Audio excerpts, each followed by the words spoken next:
할렐루야 샬롬하고 우리 인사합니다. 할렐루야 샬롬 샬롬 샬롬 샬롬 샬롬 샬롬. 하나님 사랑합니다. 여러분 주 안에서 사랑합니다.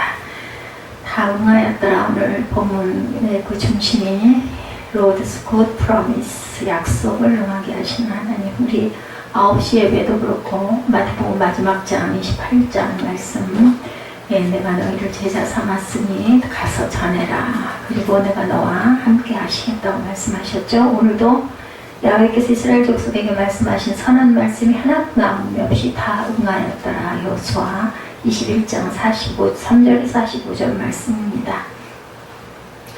우리나라 사람들 명절 돌아오면 이제 좀 더 있으면 이제 추석이 또 좀 돌아오죠. 모이면은 잘 먹는 대신에 친척들이 많이 모여가지고 제일 많이 하는 게 뭐예요? 잘 놀다가 싸워요. 네가 잘했니 내가 잘했니, 옛날에 어땠는데 막 이래가면서, 그죠? 성경이 우리에게 마음을 편하라 그러죠. 저는 예수 믿어서 구원받았습니다. 요한복음 3장 16절 너무나 잘 아시죠? 하나님의 세상을 이처럼 사랑하사 독생자를 주셨으니 이는 그를 믿는 자마다 멸망치 않고 무엇을 얻게 하려 하심이라? 영생을 얻게 하심이라. 예수를 믿어 하나님의 자녀가 되었습니다. 요한복음 1장 12절에 영접하는 자 곧 그 이름을 믿는 자들에게는 하나님의 자녀가 되는 뭐를 주셨어요? 권세를 주셨다고 하죠. 빌립보서 3장 20절에 예수 믿어 천국 백성이 되었습니다 라고 고백합니다. 우리 시민권은 어디 있어요? 하늘에 있는지라. 거기로부터 구원하는 자 곧 주 예수 그리스도를 기다리느니 하나님께서 우리에게 선물로 오셨죠. 시편 118편 24절에 이날은 야훼께서 정하신 것이라 이날에 우리가 즐거워하고 기뻐하리로다. 이렇게 말씀합니다. 아까 그 묵상에 나와도 좀 길었지만 여러분들이 혹시 뭔가를 더 좀 깨달으셨으면 하는 마음으로 길게 나오고 있는 것을 그냥 봤습니다. 하나님의 말씀이 생명이고 하나님의 말씀이 하나님 자신이죠. 말씀이 육신이 되어서 우리에게 오셨다고 그랬어요. 디모데후서 3장 14절에서 17절에도 그러나 너는 배우고 확신한 일에 거하라. 말씀을 우리가 묵상하는 게 굉장히 중요합니다. 묵상을 못하면 읽기라도 입술로 고백이라도 하면서 어떤 마음으로 말씀대로 그대로 이루어지리다 하는 마음의 그 기원, 기도를 하시면서 읽으시기 바랍니다. 너는 내가 누구에게서 배운 것을 알며 또 어려서부터 성경을 알았나니 성경은 능히 너로 하여금 그래서 예수 안에 있는 믿음으로 말미암아 구원에 이르는 지혜가 있게 한다고 그래요. 믿음으로 말미암아 구원에 이르는 지혜를 주십니다. 그래서 잘 아는 말씀이죠. 디모데후서 3장 16절에 모든 성경은 하나님의 감동으로 된 것으로 어떻게 되어 있어요? 교훈과 책망과 바르게 함과 의로 교육하기에 유익하다 이렇게 말씀을 합니다. 이는 하나님의 사람으로 온전하게 한다. 모든 선한 일을 행할 능력을 갖추게 한다 그러죠. 시편 119편 18절에도 눈을 열어 주의 법안에 있는 놀라운 진리를 보고 깨닫게 하소서 이렇게 얘기합니다. 내 눈을 열어서 주의 율법에서 놀라운 것을 하나님의 말씀을 묵상하고 읽고 듣다 보면 놀라운 진리를 깨닫게 되죠. 그래서 아주 감사하게 됩니다. 그리고 너무 기쁘죠. 아멘으로 순종을 하라고 그러죠. 고린도후서 1장 20절에 하나님의 약속은 얼마든지 그리스도 안에서 뭐가 돼요? 예가 된다고 하죠. 그러죠. 그런 말미암아 우리가 아멘하여 하나님께 영광을 돌리게 하느니라. 하나님께 영광을 돌리는 삶을 우리가 살아야 되겠죠. 마태복음 5장 16절에 이같이 너희 빛이 사람 앞에 비치게 하여 그들로 너희 착한 행실을 보고 하늘에 계신 너희 아버지께 영광을 돌리게 하라. 그런 삶이 저와 여러분의 삶이 되시기를 주님의 이름으로 축복합니다. 우리가 믿는 하나님은 처음과 나중이 되시고 뭐라 그러세요? 알파와 오메가가 되신다라고 말씀하죠. 뭐예요? 시작과 끝이신 하나님이다. 사람들 중에는 어떤 일을 시작했다가 끝을 내지 못하고 인생을 끝내는 사람들이 너무 많아요. 그렇습니다. 알지 못해요. 내가 어디가 끝일지 알 수가 있어야죠. 그래서 되게 이런 얘기를 하죠. 오늘이 마지막 날처럼 저는 삽니다. 오늘 하루를 후회 없이 열심히 최선을 다해서 시간을 아끼면서 살 뿐이다 라고 얘기들 많이 해요. 어떤 분은 열심히 개원했지만 시작도 못해보고 생각만 하다가 끝내는 분들도 있습니다. 하나님은 그런데도 처음도 되시고 나중도 되신다라고 말씀하죠. 시작도 되시고 끝도 되셔서 모든 것을 반드시 이루시는 신실한 분이시다. 오늘 본문 45절 말씀 우리 함께 합독합니다. 야훼께서 이스라엘 족속에게 말씀하신 선한 것이 하나도 남음이 없이 다 응하였더라. 하나님은 어떤 방법으로든 누구를 동원해서든 하다못해 그의 구약에는 특히 적국을 통해서 적장을 통해서도 하나님의 뜻은 분명히 이루신다. 오늘 성경 말씀에 하나님의 신실하심을 보여주시는 말씀을 하고 계시죠. 이스라엘 백성들에게만이 아니라 저와 여러분에게 여전히 신실한 하나님. 그래서 우리 찬양하죠. 오 신실하신 하나님, 오 신실하신 주, 그죠? 이렇게 고백을 합니다.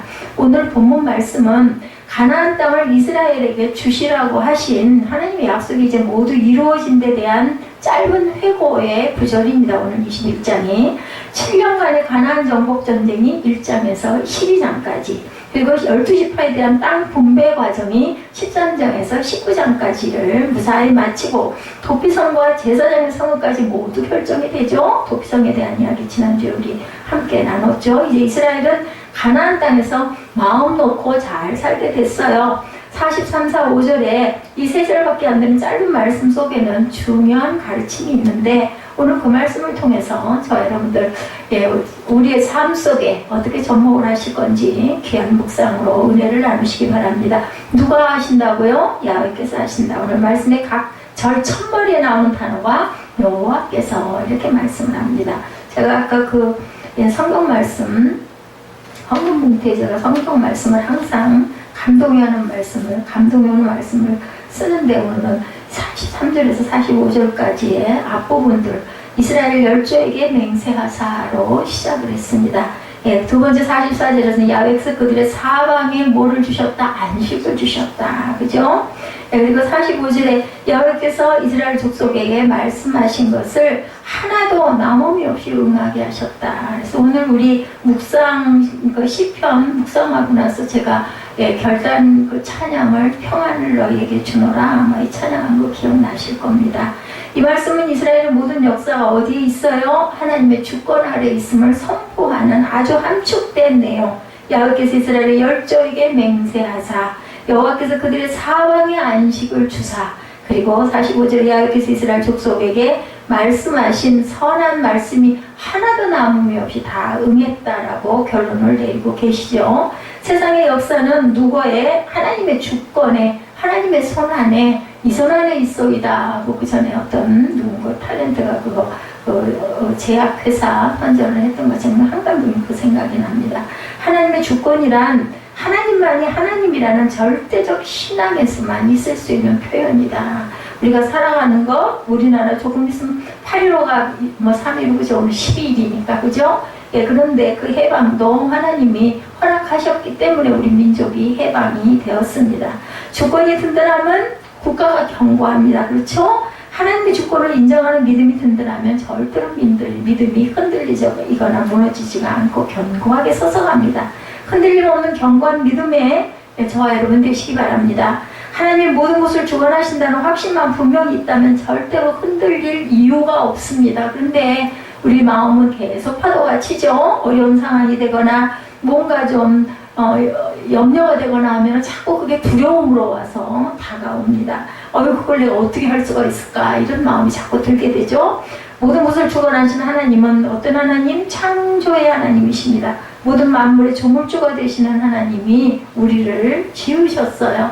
지으신 뜻이 분명히 또 있는 거죠. 조물주라는 뜻은 여러분들 잘 아시죠? 천지 만물을 만드시고 주재하시는 신 하나님이죠. 더 그레이터하고 나타나 있습니다. 온 세상을 만드신 하나님, 하나님께서 모든 주권을 행하신 첫 번째 일이 뭘 만드셨어요? 세상을 만드셨죠. 하나님의 마음대로, 하나님의 뜻하신 대로, 그리고 하나님의 형상대로, 하나님의 방법에 따라서 세상을 지으셨다라고 나타나 있습니다.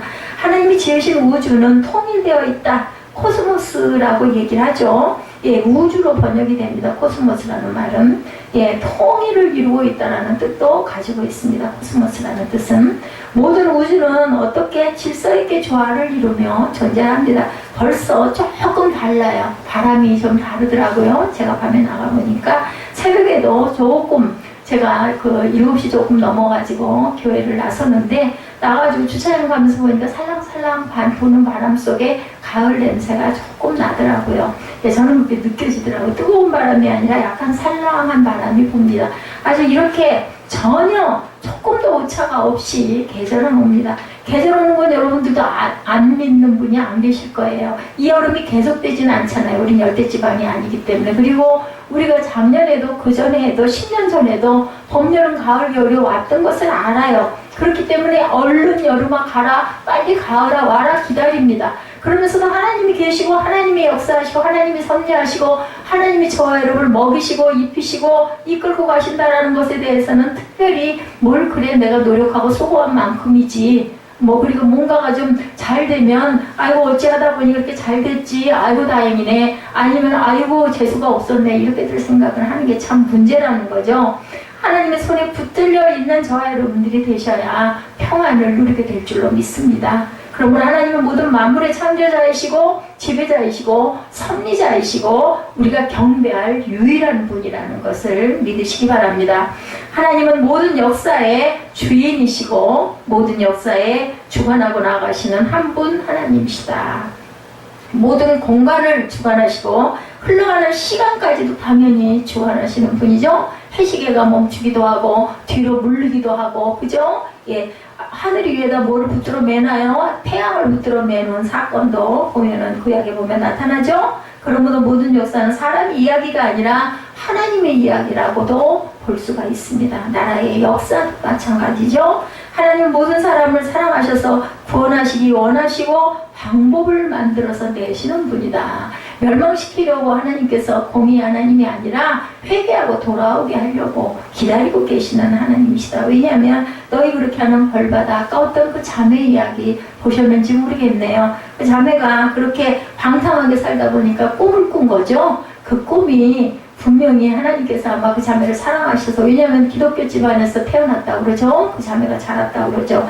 그러다 보니까 안타까워서 꿈으로 보여주시지 않았나. 그러고 나서는 그냥 하나님께로 완전히 돌아서서 너무너무 감사하게 사는 그 자매 모습을 보면서 예, 우리 예지와 사무엘도 한 번쯤은 그런 그 영상을 통해서 정말 내가 하나님께 더 가까이 가야겠구나 하는 소망을 좀 가졌으면 우리 사무엘은 아니겠지만 예지는 아마 그런 걸 보면서 예, 감동을 받지 않았을까 하는 생각을 합니다. 하나님은 독생자 예수님을 세상에 보내셨죠. 십자가에 피 흘림으로 사람들의 죄값을 치르게 하십니다. 로마서 6장 23절에 죄의 삭은 뭐라고요? 사망이요. 하나님의 은사는 그리스도 예수 우리 주 안에 있는 뭐라고 그래요? 영생이라고 말씀을 합니다. 사망과 영생이 없으면은 십자가가 필요가 없어요. 예, 기독교가 있을 필요가 없습니다. 그래서 누구든지 저를 믿으면 멸망치 않고 구원의 길로 가리라고 말씀을 하죠. 요한복음 14장 6절에도 증거합니다. 예수께서 이르시되 내가 곧 길이요 진리요 생명이니 나로 말미암지 않고는 아버지께로 올 자가 없다고 말씀을 해요. 그것이 하나님의 최고의 사랑의 표현입니다. 누가 통로예요? 예수 그리스도가 통로세요. 그 통로를 우리가 잘 따라와야 됩니다. 우리가 어디 그 터널 나갈 때 어떻게 해요? 그 터널을 얼른 통과를 해서 나가야만 바깥으로 나오잖아요. 그죠? 그런 것처럼 그 통로를 우리가 잘 따라가야겠다. 하나님의 은총의 날개 아래 우리가 살면 그 삶은 진정한 복된 삶이 된다. 아까 그 분이 아마 목사님 같아요. 그죠? 되게 말씀을 묵상하면서 귀한 걸 깨달았다고 얘기하시는 분이 참 행복이 있다라고 마지막에 그렇게 얘기하는 거 저도 동의합니다.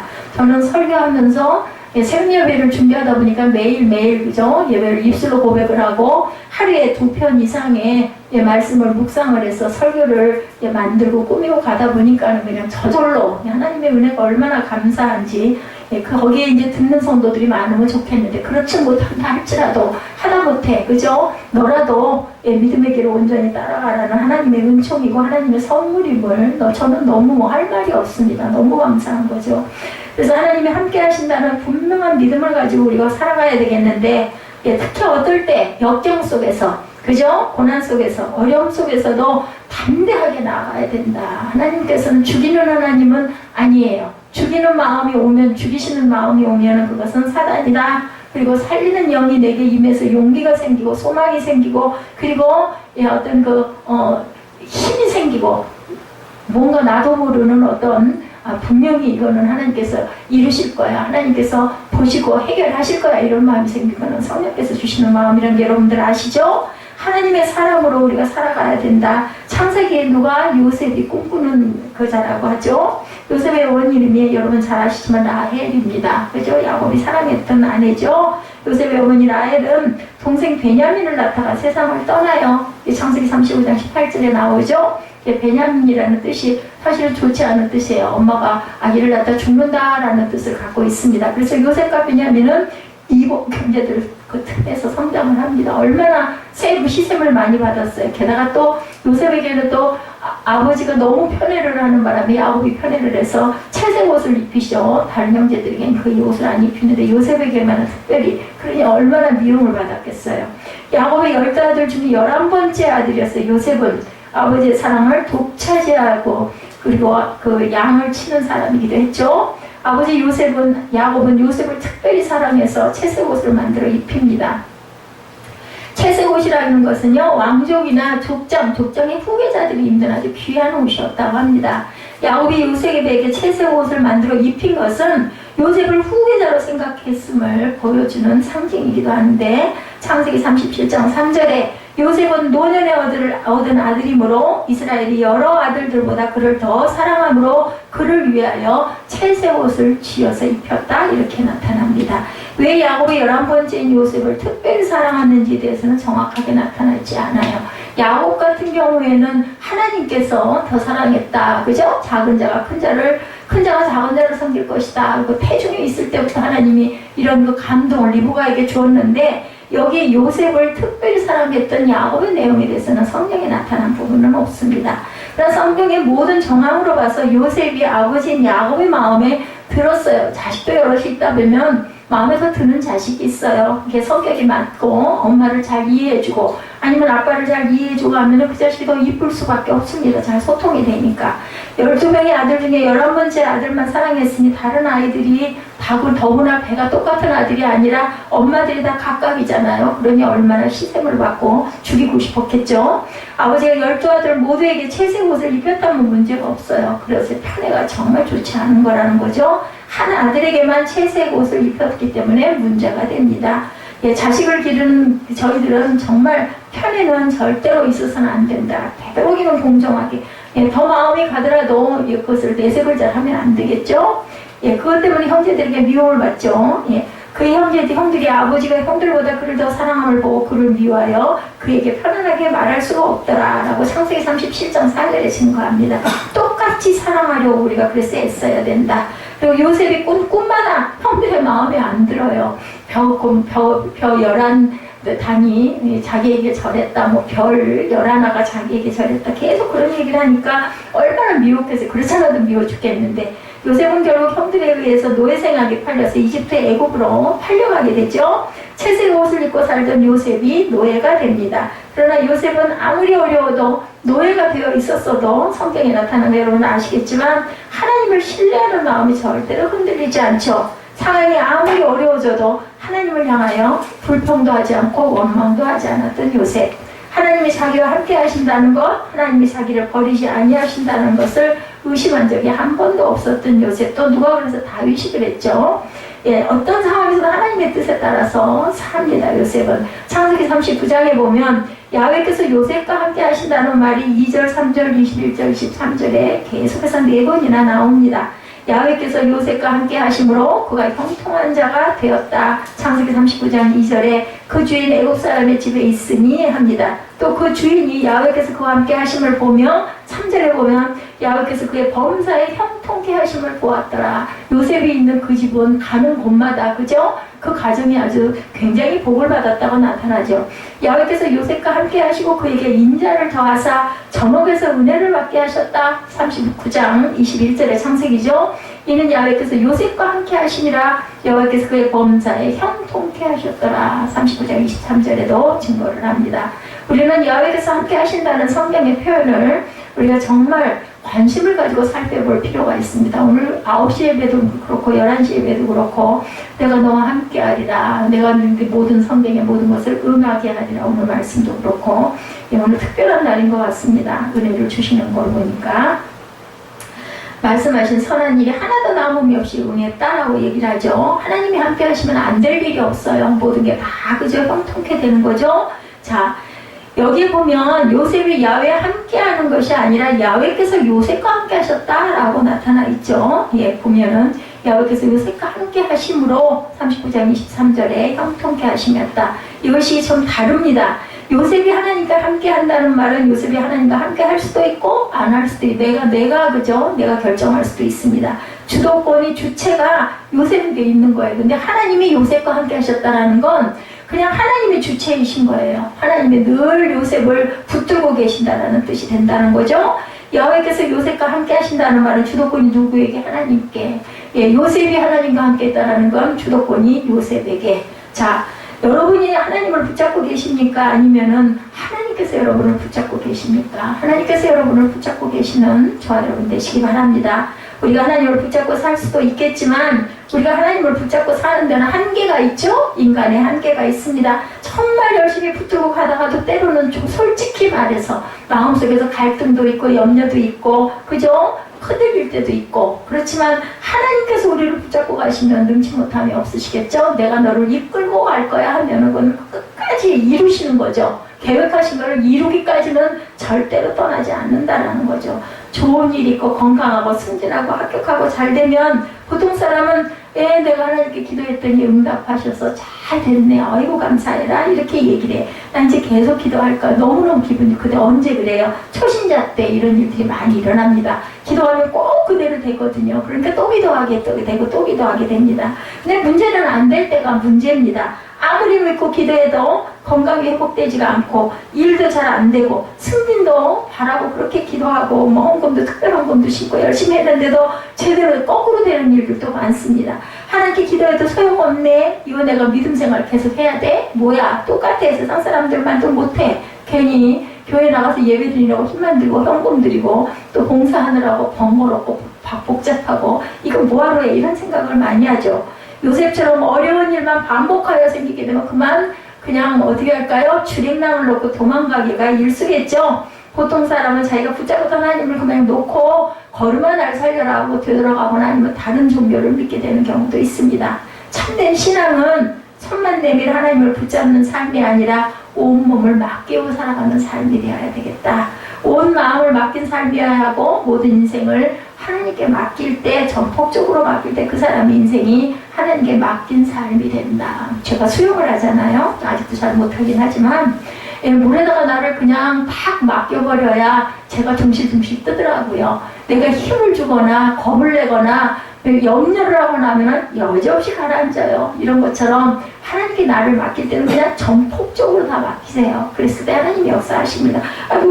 이 녀석 내가 안 붙들면 이거 물에 빠져 죽겠네. 이거 붙잡아 주실 수밖에 없는 거죠. 사나 죽으나 살든지 죽든지 빌립보서 1장 20절이죠. 나의 간절한 기대와 소망을 따라 아무 일에든지 부끄러워하지 아니하고 지금도 전과 같이 온전히 담대하여 살든지 죽든지 내 몸에서 그리스도가 존귀하게 되게 하려 하리니 이렇게 증거합니다. 먹든지 마시든지 고린도전서 10장 31절입니다. 그런즉 너희가 먹든지 마시든지 무엇을 하든지 무엇을 위해서 해라? 하나님의 영광을 위해서 해라. 말이나 일에나 다 골로새서 3장 17절에 주 예수의 이름으로 하며 사는 것이 참된 신앙이다. 말이나 일에나 무엇을 하든지 그렇죠? 무엇을 하든지 말이나 일에나 주 예수 이름을 하고 그를 힘입어 하나님 아버지께 뭐 해라? 감사하라. 생각해보면 감사하지 않은 게 하나도 없어요. 이나마도 얼마나 감사한지. 아침마다 요즘에 굉장히 더웠잖아요. 어쩜 그렇게 기가 막히게 눈물 뜨면은 그죠? 뭐 새벽 얘기 잠깐 깜빡 잠이 들어도 졸아도 뭐 4시가 넘어서 졸아서 눈 깜빡해도 꼭 눈을 뜨면 5시 반 딱 돼 있어요. 오늘도 딱 보니까 시계가 4시 반을 가리키고 있더라고요.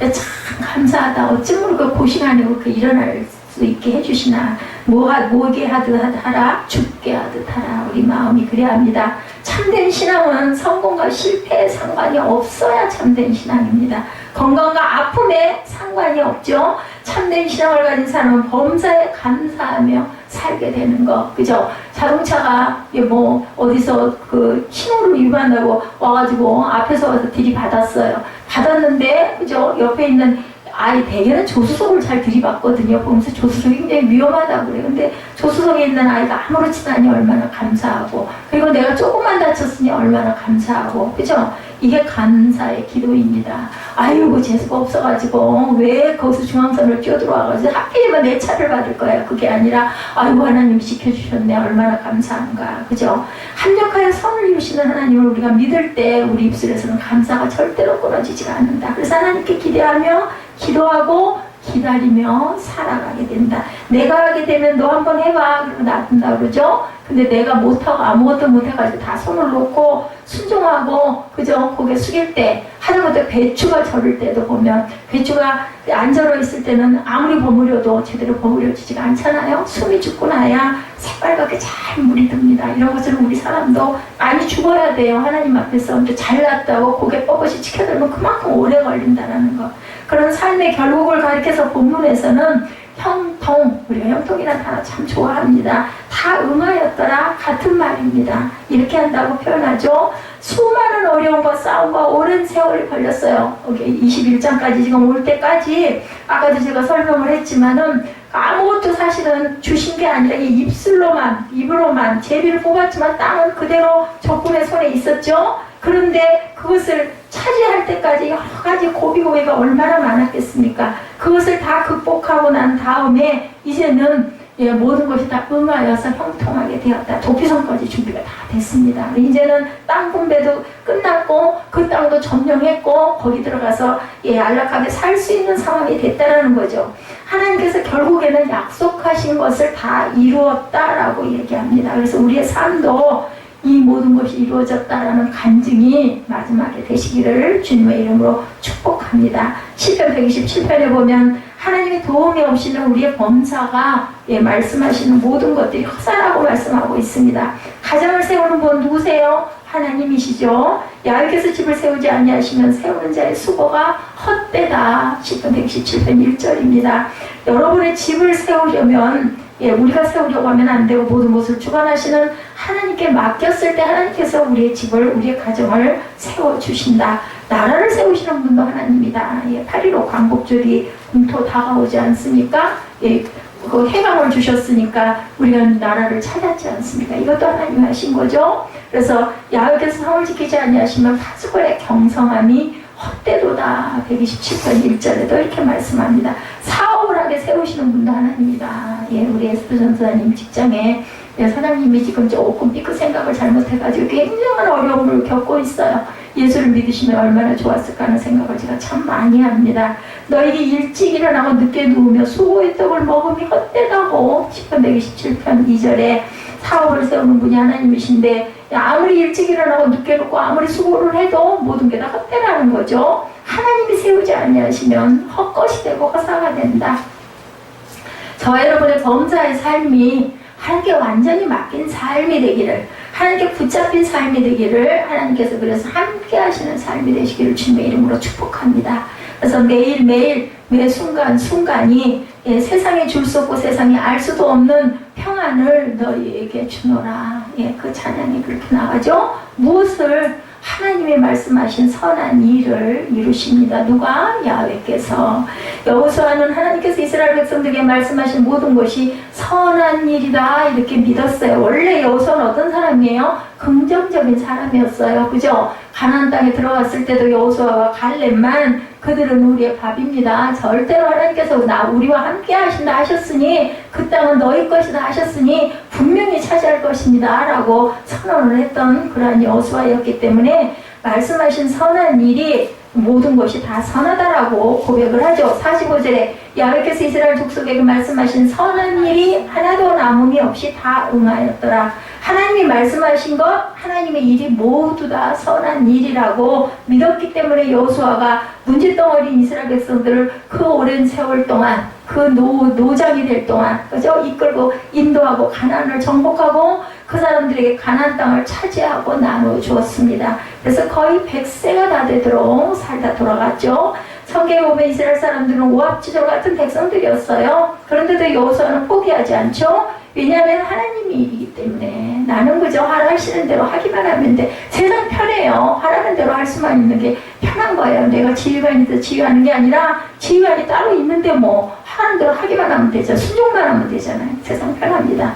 여호수아는 하나님의 이 일은 선한 것이니 믿었다라는 거죠. 사사건건 말이 많고 불평하고 원망하는 이스라엘 사람들 데리고 누구도 그렇게 고생을 해요. 모세도 엄청 고생했잖아요. 끝까지 최선을 다한 이유는 어땠어요? 사람을 봤으면 그 군중들을 봤으면 절대로 끝까지 갈 수가 없었을 건데 하나님이 말씀하신 모든 일이 선하다고 믿었기 때문에 끝까지 갈 수 있었다는 것. 하나님이 맡기신 일이 교회에서 맡은 일이 선하다고 우리가 믿고 갔을 때 순종하고 갈 수 있고 또 용기를 내서 그래도 섬기고 가야지 이런 마음을 가질 수 있다. 힘이 들고 어려워도 최선을 다하되 끝까지 최선을 가다가 아니가만 못하다 그러죠. 중간에서 그만두면 우리도 하나님께서는 모든 일을 선하게 이루신다는 사실을 이러하기 때문에 믿어야 된다. 사도 바울도 로마서에서 롬828이라고 하죠. 저희 신학교 다닐 때 그렇게 외웠어요. 롬828. 우리가 알거니와 하나님을 사랑하는 자, 곧 그 뜻대로 부르심을 입은 자들에게는 모든 것을 합력하여 선을 이루느니라. 이렇게 이 말씀 굉장히 많이 외웠던 말씀입니다. 본문에 나오는 하나님께서 말씀하신 선한 일이란 43절 말씀대로 하나님은 약속을 지키시는 하나님이시기 때문에 이스라엘에게 주시겠다고 약속한 모든 땅을 주셨죠. 하나님은 가나안 땅을 주시겠다고 아브라함에게 창세기 12장 1, 2절에도 증거되어 있습니다. 이삭에게는 창세기 26장 2, 3절에 야곱에게는 28장 13절에 이렇게 증거되어 있는데 그 후에는 계속해서 이스라엘에게 계속 얘기합니다. 그 땅을 내가 너에게 주겠노라. 너에게 주겠노라. 아브라함에게 이르시되 창세기 12장 2절이죠. 10장 1절에 보면 너는 너의 본토 친척 아비집을 떠나 내가 네게 지시할 땅으로 가라. 내가 너로 큰 민족을 이루어 내게 복을 줘 내 이름을 창대케 하리니 너는 뭐가 된다? 복의 근원이 될지니라고 말씀을 하고 축복하셨습니다. 축복 이거 굉장히 중요해요. 여러분들 서로가 서로에게 남편이 아내에게 아내가 남편에게 많은 축복하시기 바랍니다. 그 축복이 누구에게로 돌아와요? 내게로 돌아오고 내 가정에 돌아온다라는 거. 우리는 만날 때마다 제가 여러분에게 안수해드리며 축복 기도를 해드리는 건데 여러분도 저에게 축복을 해주시기 바랍니다. 서로에게 축복을 해줬을 때 그 축복까지 곱빼기로 내게 복이 돌아온다는 걸 믿으시고 입술로 고백하시는 저와 여러분 되시기를. 돈 안 들잖아요. 이왕이면 축복을 하면 얼마나 좋겠어요. 그죠? 그러다 보면 미운 것도 부족한 것도 그냥 이쁘게 변합니다. 그리고 솔직히 말해서 여기 있는 저희 성도님들 뭐 잘 되시면 다른 사람보다 더 기뻐할 사람들이 우리들 아닌가요? 솔직히 뭐 흉허물이야 다 있지만 뭐 잘 돼봐요. 바깥에 있는 사람보다 우리가 더 기쁘지 않겠습니까? 여호와께서 이상하게 나타나 가라사대 애굽으로 내려가지 말고 내가 네게 지시하는 땅에 거하라. 창세기 16장 2절에도 말씀하죠. 이 땅에 유하면 내가 너와 함께해서 네게 복을 주겠다고 말씀을 합니다. 내가 이 모든 땅을 너와 내 자손에게 주겠다고 그래요. 너뿐만이 아니라 내 자손에게. 내가 내 아비 아브라함에게 맹세한 것을 이루겠다고 말씀하죠. 26장 3절에 창세기. 또 본즉 야훼께서 그 위에 서서 가라사대 나는 야훼니 너희 조부 아브라함의 하나님이요 이삭의 하나님이라. 너는 땅을 내가 너와 내 자손에게 주겠다. 28장 13절에도 증거합니다. 이 약속은 이스라엘 백성들의 끊임없는 불순종과 불평에도 불구하고 오랜 세월이 흘렀어도 조금도 변하지 않았다. 왜냐하면 하나님은 그렇게 작정을 하셨기 때문에. 근데 복을 주시는 과정에서 그냥 복만 주셨어요? 아니잖아요. 야단도 주셨잖아요. 환난도 주시고, 그죠? 어려움도 주시고, 그걸로 인해 통해서 다시 회개하고 하나님을 찾도록 부르시기도 하고, 그죠? 블레셋이나 여러 나라들, 주변에 있는 나라들을 통해서 아주 고난도 엄청나게 많이 주셔서 전쟁도 무지무지하게 많이 일어나죠. 그러면서도 끝까지 이끌고 가시는 하나님이다. 그렇기 때문에 우리가 예수를 믿으면 그냥 좋은 일만 일어나고 축복만 받는다고 생각하시면 안 됩니다. 과정 속에 어려움이 분명히 있고 그것도 믿음으로 딛고 일어났을 때 하나님이 축복을 하셔서 결국은 뭘로? 승리자로 세워주신다는 거. 죽이시지 않는 하나님이시다. 마찬가지로 예수 그리스도 십자가에서 피 흘리기 시기까지 하나님은 우리를 사랑하시는 것을 믿으셔야 됩니다. 아니 아들도 피 흘려서 십자가에 못 박아 돌아가시게 하죠. 요한 1서 4장 10절입니다. 사랑은 여기 있으니 우리가 하나님을 사랑한 것이 아니고 오직 하나님이 우리를 사랑하사 우리 죄를 위하여 화목제로 그 아들을 보내셨음이라고 증거합니다. 사랑은 여기 있으니 우리가 하나님을 사랑한 것이 아니요 하나님이 우리를 사랑하사 우리 죄를 속하기 위하여 화목 제물로 그 아들을 보내셨습니다. 그러므로 성경을 통해서 우리에게 말씀하시죠. 오늘 그 9시 예배 본문이었었죠. 우리를 버리지 아니하시고 항상 함께 하시겠다는 약속을 하시죠. 내가 너에게 분부한 모든 것을 지키게 할지어다. 볼지어다. 내가 세상 끝날까지 너희와 항상 함께 있으리라. 마태복음 28장 20절 말씀입니다. 우리를 영원한 천국으로 들이시겠다고 요한복음 14장 3절에도 증거합니다. 가서 너희를 위하여 처소를 예비하면 내가 다시 와서 너희를 내게로 영접하여 나 있는 곳에 너희도 있게 하겠다고 말씀을 하죠. 뭐라 그래요? 가서 너희를 위하여 처소를 예비하라고. 처소를 예비해야 돼요. 예수님이 오실 자리를 우리가 예비해야 된다. 어디예요? 지금 이 성전에 예수께서 오셨죠. 오셔서 너희도 함께 나와 함께 있게 하려는 무엇 속에서? 말씀 속에. 예수님이 이 땅에 재림하시겠다고 약속을 하시죠. 계시록 22장 20절입니다. 이것들을 증거하시니가 가라사대 내가 진실로 속히 오리라 하시거늘 아멘. 주 예수여 오시옵소서. 우리는 이 준비를 하고 있어야 되겠다. 계시록 22장 20절입니다. 모든 성경 속에 담긴 약속들을 반드시 이루실 것을 믿으셔야 합니다. 무엇으로? 성경에 증거하고 있기 때문에, 그리고 구약에 이미 그렇게 행해서 온 역사를 우리가 보기 때문에, 그죠? 때로 우리의 불순종으로 말미암아 약속이 무선되는 것 같이 보일 때도 있지만 하나님께서 우리에게 성경을 통해 주신 약속을 반드시 이루어낼 것을 우리가 믿으셔야 돼요. 그렇기 때문에 성경 말씀으로 증거를 하는 겁니다. 이렇게 말씀하셨으니까, 그렇게 해서 이루셨으니까 구약은 그걸 증거하는 역사이기도 합니다. 실제 있었던 일이지 않습니까? 하나님께서 말씀하신 선한 일이란 44절 말씀대로 하나님께서 이스라엘 백성들에게 안식을 주신다는 거. 안식이 뭐예요? 평화를 주신다는 거죠. 물론 당시 가나안 족속이 그 땅에서 완전히 축출된 것은 아니었어요. 남은 사람 전당들이 많이 있었습니다. 그러나 그 어느 족속도 감히 이스라엘에게 대항하지 못했기 때문에 이스라엘은 더 이상 전쟁의 공포에 시달리지 않는 안식을 누릴 수가 있었다. 우리 대한민국이 정말 축복이에요. 6.25 전쟁 이후로 지금까지 전쟁이 없죠. 자, 여러분에게 우리가 묻습니다. 여러분이 생각하는 안식은 무엇인가? 저와 여러분이 생각하는 안식은 뭘까요? 돈이 많아서 풍요롭고 편안하게 사는 것이 안식일까? 아니면 높은 권력과 지위롭고 사는 것이 안식일까? 아니면 아무런 염려 근심 없이 환각 상태에 빠진 것처럼 그렇게 지내는 것이 안식일까? 진정한 안식은 요한복음 4장에서 볼 수 있는 우물과 여인처럼 그리스도의 만남 속에서만 가능하죠. 요한복음 4장 29절 30절입니다. 우리 볼까요?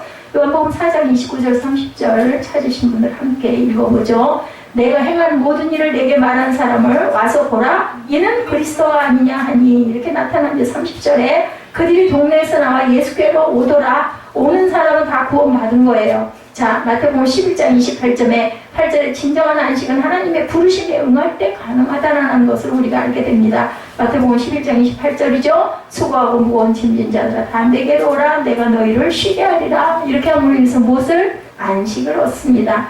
우리는 오늘 하나님께서 통치하시는 영역 안에 머물 때, 하나님의 나라를 이루며 살 때 세상에 어떤 위협도 침범치 못하는 절대 평안을 누릴 수가 있다는 것. 요한복음 16장 33절이죠. 이것을 너에게 이르면 너희로 내 안에서 평안을 누리게 하려 하니라. 세상에서는 너희가 환난을 당하나 담대하라. 내가 세상을 이기었노라 하신다고 말씀합니다.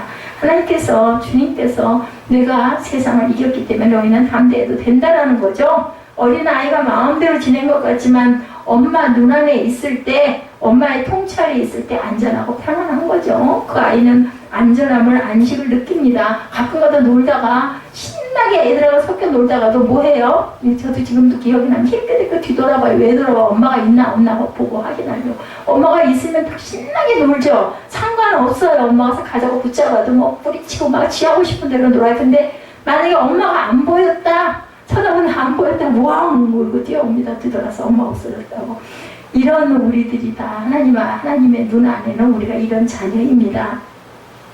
그것이 안전한 것이고, 그때가 제일 행복한 것은 엄마가 내 눈 안에 있을 때, 우리 눈 안에 하나님이 계실 때, 하나님의 눈 안에 우리가 있을 때, 하나님의 놀이터 안에 우리가 있을 때, 안 돼, 못 먹어, 아무리 먹으려도 안 줄 때, 그때가 완전한 평안인 것처럼 하나님의 말씀 안에서 하나님의 뜻 안에서 하나님의 통치를 받으며 사는 사람이 참 평안을 누리며 사는 사람임을 우리가 믿고 가야 됩니다.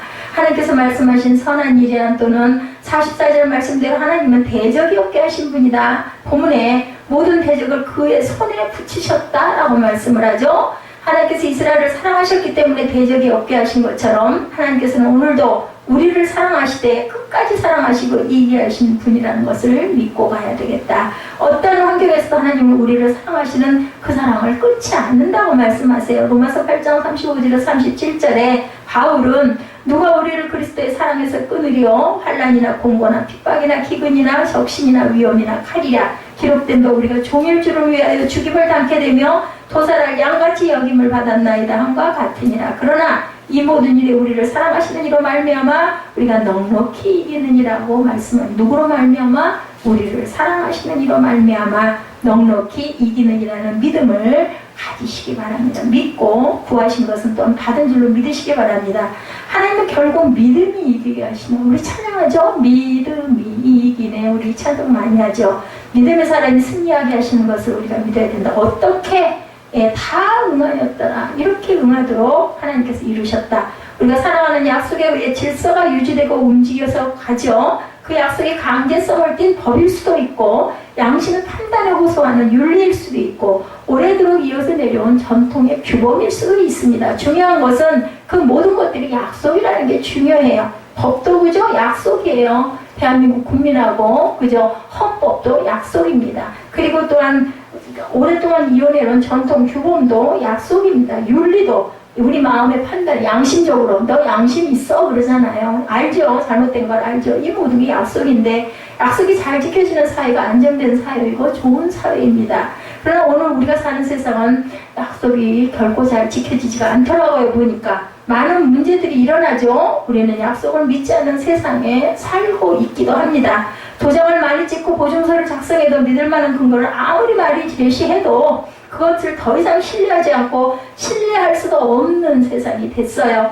학교에서 성적 증명서를 발급받아서 영어로 번역해서 첨부해서 내면 되는데 미국 학교에서는 그런 일이 있었다고 합니다. 들고 들어가는 보내는 성적 증명서 나는 믿을 수가 없다. 학교에서 성적 증명서를 발급해서 봉투를 뜯을 수 없게 인봉해서 우편으로 보내라. 이런 일이 있었다고 합니다.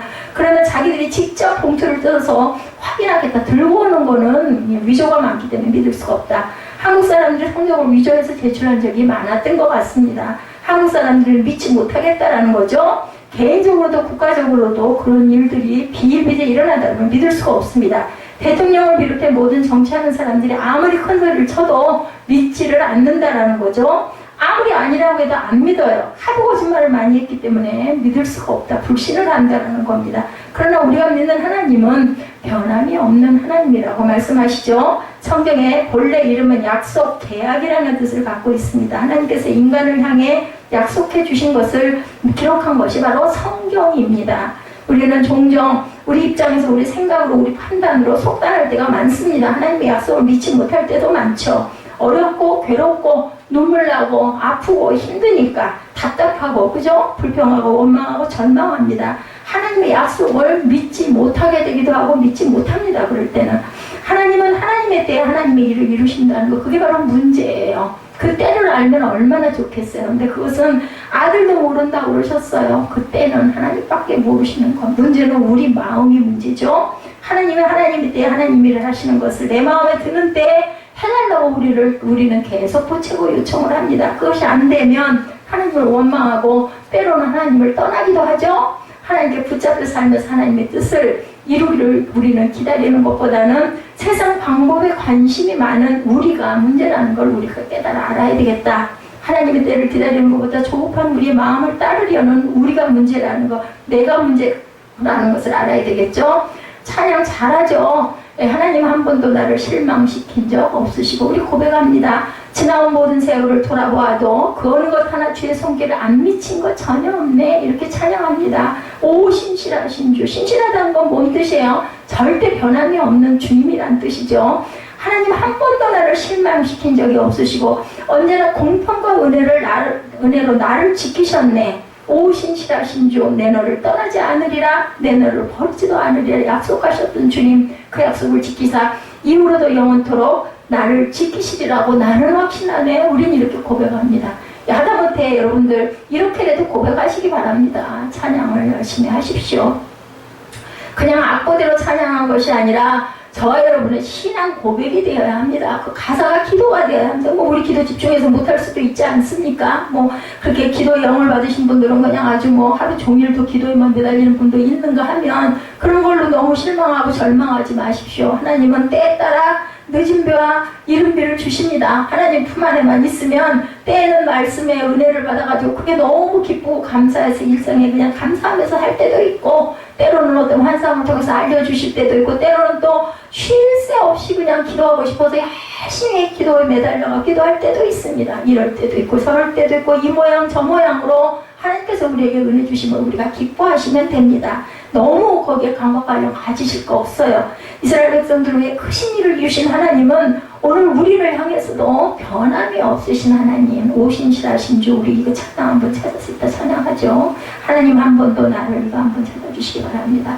그러므로 우리가 항상 기대하고 기도하고 기다릴 줄 아는 그러한 성숙한 저와 여러분들이 되시기를 주님의 이름으로 축원합니다.